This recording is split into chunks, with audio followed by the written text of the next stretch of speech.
Hello YouTube, welcome to another League of Legends guide. Today we're going to cover Jungle Nunu.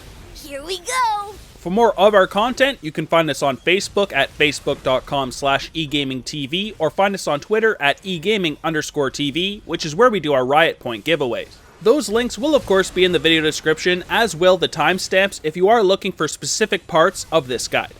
But now let's hop right into Nunu's pros and cons. So right off the top, Nunu is actually the champion with the highest win rate of all junglers at 54.24% currently. He's got very high jungle sustain with his consume, and he's very easy to learn.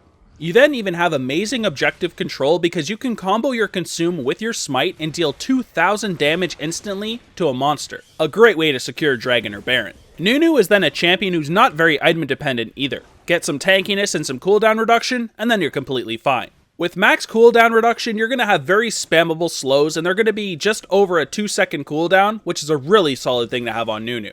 These slows, combined with your W's speed, is what gives you your really great chase potential. Then, with your consume, you are one of the best counter junglers in the game. You can get rid of a jungle creep really quick by using your consume and just a couple auto attacks.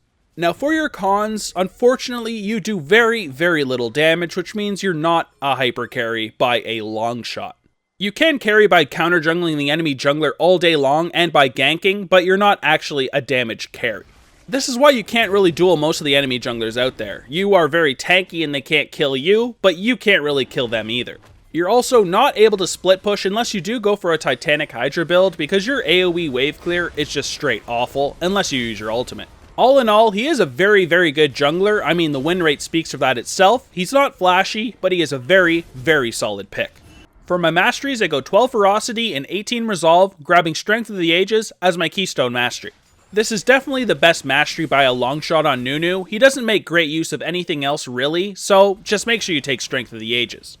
For my runes, I go Attack Speed Reds, Armor Yellows, Scaling Magic Resist Blues, and Movement Speed Quints. Now you could opt for Ability Power Quints instead if you did want a little bit more damage, but I do like the movement speed because your ganks and counter jungling will be just a little bit more effective. The attack speed's going to be great because it's going to help you get through the jungle, and it works really nicely with your passive, but then you get the armor and the scaling magic resist just to make you a little bit tankier. For your summoner spells, you'll want to stick with the basics, Smite and Flash. Smite is a requirement as a jungler and doesn't really need too much of an explanation. You need it to clear through the jungle, secure Dragon and Baron, and buy your jungler item in the first place, so you have to take Smite. Flash is then easily the best summoner spell in the game. It's great when used to escape since you don't actually have a built-in escape in your kit. You only have movement speed. You can then also use Flash offensively to get into a better position for your absolute zero, or you can just use it to chase the enemy by closing a gap and slowing them with your Ice Blast. Flash is amazing, be a good Nunu, and take Flash. So let's kick off those abilities, starting with your passive, Visionary. Nunu's next ability has no mana cost after he lands 5 basic attacks. Nunu starts the game with 5 Visionary stacks, and it's also granted upon recalling or upon respawning.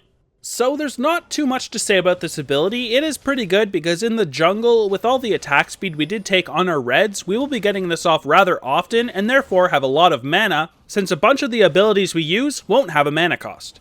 Let's look at one of your main abilities, your Q, Consume. Nunu commands Willump, who is your Yeti, to take a bite out of the target enemy minion or monster, dealing them true damage and healing himself. Casting Consume on a large monster grants Nunu a well-fed stack, granting him 10 out of combat bonus movement speed, 2% maximum health, and increased size, stacking up to 5 times, for a maximum of 50 out of combat bonus movement speed and 10% maximum health. Well-fed stacks last for a duration, refreshing with each Consume cast. So the first thing to note about this ability is the true damage it does to monsters, which makes it so great at getting through the jungle. Since it does heal for a pretty decent margin as well, you can even go for early dragons because Consume is pretty damn broken against them. Soloing dragons is relatively easy on Nunu. The bonus movement speed out of combat is also really solid as well because your ganks will be a lot quicker, and the 10% maximum health makes you a lot tankier at the same time. This is an amazing ability, and we max it first. Now let's move on to our W, Blood Boil. Nunu grants the target ally or himself bonus attack speed and bonus movement speed for 12 seconds. Nunu will also gain Blood Boil's effects if he targets an ally. Conversely, the nearest allied champion in range gains Blood Boil's effects if Nunu targets himself. So this is a pretty solid ability because 45% bonus attack speed and 12% bonus movement speed is quite a lot. To use this ability effectively, you first want to use it on your ally when you are going for ganks in that lane, so they do more damage and have that movement speed. In a team fight, you'll want to put it on somebody who really benefits from these effects. Generally, it will be an AD carry, but it can also be a top laner like Tryndamere or Jax. They'll have a much easier time getting on the target with the bonus movement speed and deal a lot more damage with all of the attack speed. It's a very solid ability. Next up is our E, Ice Blast. Nunu throws an ice ball at the target enemy, dealing them magic damage and crippling them by 25% and slowing for 2 seconds. So this is one of your bread and butter abilities because at max level it only has a 4-second cooldown, and when you do factor in some CDR, it'll pretty much be 2 seconds. Since this ability does slow for 2 seconds, basically you can have something permaslowed. It's also got a pretty solid AP ratio at 90%, but generally we don't really build any AP as Nunu, even though he is an AP champion, we just go for full on tank. It is a really solid ability and a main part of Nunu, so we do max this one second, right behind our consume. Alright, let's finish off our abilities with our ultimate, Absolute Zero. Nunu channels for 3 seconds, slowing initially by 50% but increasing to 95% over the duration, and crippling by 25% all nearby enemies as he does so. Upon completing the channel, or if interrupted, Nunu deals magic damage to all enemies in the area, reduced by between 12.5 to 87.5% based on if he was interrupted. This maximum damage is rather high though, at between a 625 and 1125 base, plus 250% AP. So even though we don't go for an AP build, this will still deal a ton of damage if we can get the full cast off. When I am ganking, I generally like to use this behind the enemy team so they either have to run through it and take a bunch of damage or stay on the other side and die to my team. It usually won't end up doing a lot of damage in the late game, but 625 base in the early game is an absolute ton of damage on a tanky champion like Nunu. In a team fight, try to wait until some CCs are used so you can use this ability and hopefully you can get a larger duration off. You can then use this ability after a gank to push the minion wave so you can quickly take down a tower. It's another great way to use the ability. For your skill order, you want to focus on maxing your ultimate whenever you can at 6, 11, and 16. Then we first want to max our Q as it will get us through the jungle really quickly and we can do some early dragons. Then for the really strong slow it provides, we want to max our E next for its gank potential. Last but not least is our W. It is a really solid ability as well, but just not as good as our Q and E. Now you can also take your E at level 2 instead of your W, but this kind of depends on the matchup you are against. If you think you might run into the enemy early on, then you might want to take your E at level 2. For my jungle route, usually I like to do a full clear and get my Q stacked. On the red buff side, I'll smite Krugs, then do red buff, smite Razorbeaks, kill wolves, smite blue buff, and then kill Gromp. The blue buff side will be these in reverse, and after you do complete these, you can either go by, do the Scuttle Crab, or go for a gank. Nunu is a champion known for his very strong counter jungling ability. When you combine your smite and consume in the early game, you're able to deal 800 damage to a minion, and this will increase to 2000 in the later game. Try to keep track of the enemy jungler with some deep wards, and when you know you're safe to move into their jungle, do so and take the big monster at each camp. This can really shut down junglers who are reliant on a lot of farm, like Shyvana. If you're counter jungling on the blue buff side, then generally you'll want to smite the big wolf so you can keep track of the enemy team on that side of the jungle with the spirit that it provides. Nunu has some pretty solid ganks since he can keep a target slowed for a long duration, but it's still better to gank lanes that do have hard CCs since you only bring a slow. Your ganks won't be that effective if the enemy is positioned far back unless your enemies have some sort of CC. You excel in situations where they're far forward because you can keep them slowed for large durations over and over again with your Ice Blast, and your team can then follow up.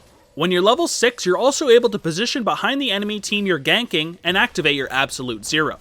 The enemy will then have to make a hard choice between running through your ultimate to take a ton of damage or stay near your team. Either way is bad. When you're team fighting, you'll want to make sure you use your Blood Boil on a teammate who relies on the attack speed and movement speed. Generally, this will be your AD carry, but if you have something like a Tryndamere or Jax on your team, they are great targets as well. Next, you'll want to make sure you use your Ice Blast on the enemy carries trying to get to your backline so you can help peel for your own carries. When you can, activate your Absolute Zero to try to get off the full duration and do a bunch of damage. Since we're going for a tanky build, it won't do massive damage, but if we do get off the full duration, it will still deal a pretty decent amount of damage and slow the enemy, which is even more important. Now we're going to look at a couple of his hardest matchups, and these ones are the ones he has lowest win rates against, and first up is Rengar.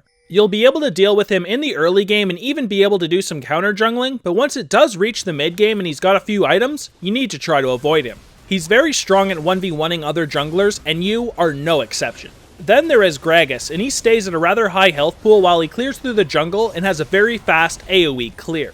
This means that it's not going to be really easy to counter jungle him, even though that is one of your main strengths. His ganks are then pretty strong early on, and usually he's able to keep up with you. Last here is Kindred, and she's one of the few champions who can actually kite a Nunu.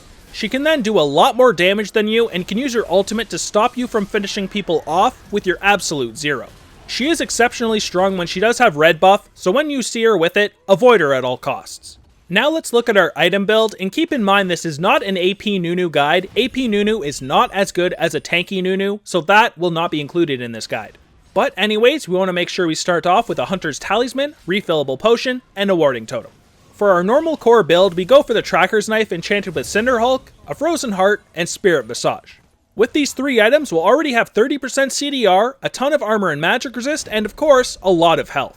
With the stacking health we do get from our consume, we are going to be insanely hard to bring down with this core build. Now, believe it or not, Nunu does have a carry core build, and I'm not responsible for this build. I have seen it many times. It's not as popular as the tanky one, but it is very viable. In this one, we instead go for a Skirmisher Saber enchanted with Cinder Hulk, then a Trinity Force, and a Titanic Hydra.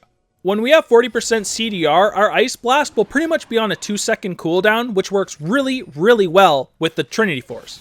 We'll then of course also have that Titanic Hydra to increase our auto attack damage and be able to clear minion waves, which means we could even split push with this build.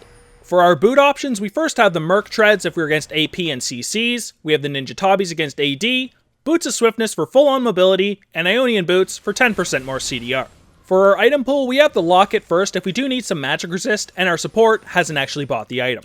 If there is a Locket already on the team and we still need some magic resist, well then we can go for that Banshee's Veil. Blocking spells is pretty awesome as well. For our armor options, we first have the Dead Man's Plate. It's a great way to increase our tankiness and add some nice mobility. Randuin's will be really great for that AoE slow it does provide, as well as the reduced crit damage, and Thornmail is great against full AD teams. If we want a mix of both armor and magic resist, we could go for a ZZ Rot Portal for some nice split push, or a Guardian Angel for that late game so we can come back to life. For our normal full build, which is pretty much always the one I go for, we take our core, add the Dead Man's Plate for some added mobility, and a Thornmail to reduce some of that damage back onto AD champions. Will be extremely hard to bring down with this build, and just a complete nuisance for the enemy team. For our carry full build, we take that core, add some Ionian Boots for that 10% CDR, and then finish it off with a Dead Man's Plate and a Spirit Visage. You will deal a pretty decent amount of damage with that Ice Blast plus Trinity Force proc damage, yet be a very tanky champion. This is a really fun build to play, but unless you have some tanks on your team already, then I wouldn't go for it. But that covers everything I've got on Jungle Nunu. Thank you guys a ton for watching the guide, I hope you guys did enjoy it, and don't forget to check the video description for our links. Thanks again for watching, and I will see you guys in the next champion guide. Peace!